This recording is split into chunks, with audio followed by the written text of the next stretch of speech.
Below is a retelling of the story of Daniel in the lion's den, based on Daniel 6 from the New World Translation of the Holy Scriptures, NWT.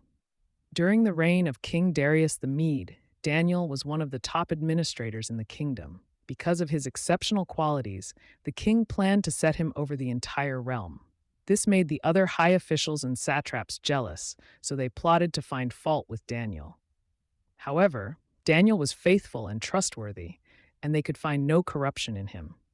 So they schemed, saying, "We will never find any charge against this Daniel unless it has to do with the law of his God." The decree against prayer.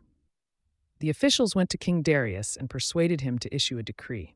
For the next 30 days, anyone who prays to any god or man other than you, O king, will be thrown into the lion's den. The king, unaware of their plot, signed the law, which, according to Medo-Persian custom, could not be changed. Daniel's faithfulness. When Daniel learned of the decree, he went home and knelt by his upstairs window, praying 3 times a day to Jehovah, just as he had always done. His enemies saw him and rushed to the king, saying, "Daniel, one of the exiles from Judah, pays no attention to you, O king, or to the decree you signed. He still prays to his God 3 times a day." The king was deeply distressed because he respected Daniel. He tried to find a way to save him, but the officials reminded him, no decree or law that the king establishes can be changed. The lion's den. Reluctantly, the king ordered Daniel to be thrown into the lion's den. Before he was cast in, Darius said to him, "May your God, whom you serve so faithfully, rescue you." A stone was placed over the den's mouth and sealed with the king's signet ring so no one could interfere. That night, the king could not eat or sleep.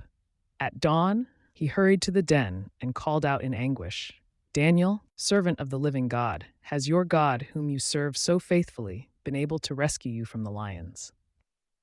Daniel's miraculous deliverance.